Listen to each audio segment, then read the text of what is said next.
Hello friends, तो हमारे आज का टॉपिक है जो एमएससी जूलॉजी सेकेंड सेम के स्टूडेंट के लिए है।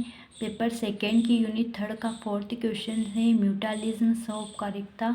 इसका सिनोप्सिस है। Introduction, mutualism, types of mutualism, pollination, origins of mutualisms, example of mutualisms और रिफरेंस। इसका इंट्रोडक्शन से है। प्रकृति में अनेक एनिमल अन्य जातियों से सहयोग करके जीवन निर्वाह करते हैं। इस सहयोग की प्रोसेस में दोनों ही जातियां एक दूसरे को लाभ पहुंचाती हैं। अतः दो विभिन्न जीवों में सहयोग की उस जैविक प्रोसेस को जिसमें दोनों सहयोगी एक दूसरे को लाभान्वित करें सहजीवन कहते हैं। सहजीविता इंटर स्पेसिफिक रिलेशंस, जिसमें दो या दो से अधिक भिन्न जातियों के बीच पाए जाने वाले रिलेशन को इंटर स्पेसिफिक रिलेशंस कहते हैं। जैविक वातावरण के प्राणी एवं पादप जातियां एक दूसरे के प्रति कई प्रकार के इंटर स्पेसिफिक रिलेशन रखते हैं। सेकेंड है म्यूटालिज्म। प्रकृति में उनके प्राणी उन अन्य जातियों से सहयोग करके जीवन निर्वाह करते हैं। इस सहयोग की प्रोसेस में दोनों ही जातियां एक दूसरे को लाभ पहुंचाती है। दो भिन्न जातियों के जीवों में सहयोग की जैविक प्रोसेस को जिसमें दोनों सहयोगी एक दूसरे को लाभान्वित करें म्यूटालिज्म कहते हैं। थर्ड है टाइप्स ऑफ म्यूटालिज्म।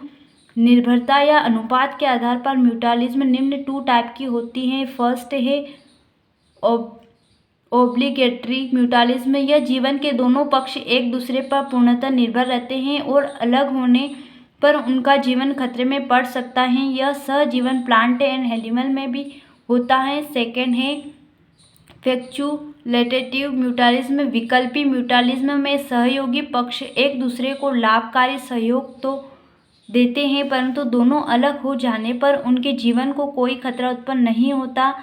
एक तरह से विकल्पी सहजीवन संबंधित पक्षों के लिए लाभकारी होने पर भी जीवन की सारभूत आवश्यकता नहीं है।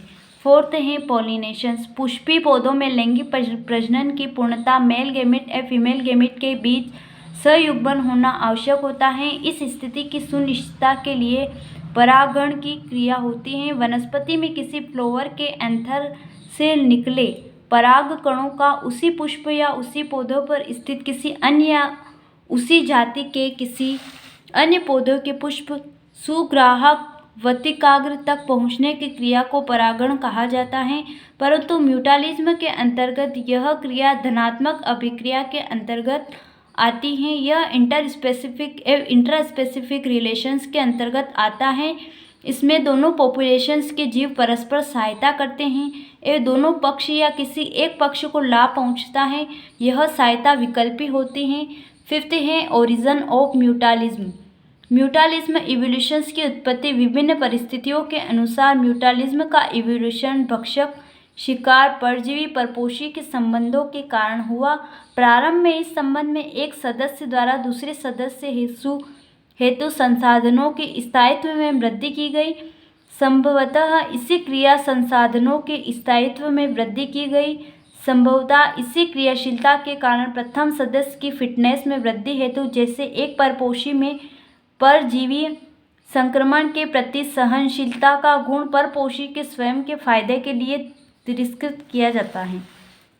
सिक्स है एग्जाम्पल ऑफ म्यूटालिज्म। म्यूटालिज्म के निम्न एग्जाम्पल है।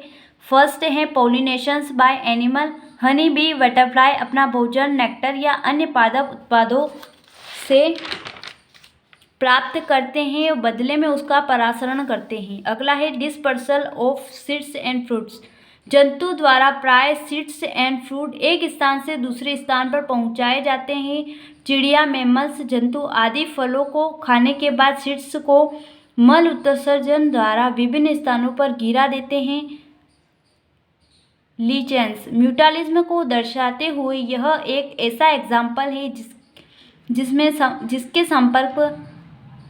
संपर्क अत्यधिक निकट, स्थायी एवं अविकल्पी होता है। इनका बॉडी मुख्यतः कवक का बना होता है। रेफरेंस हैं populations, ecology and environmental physiology.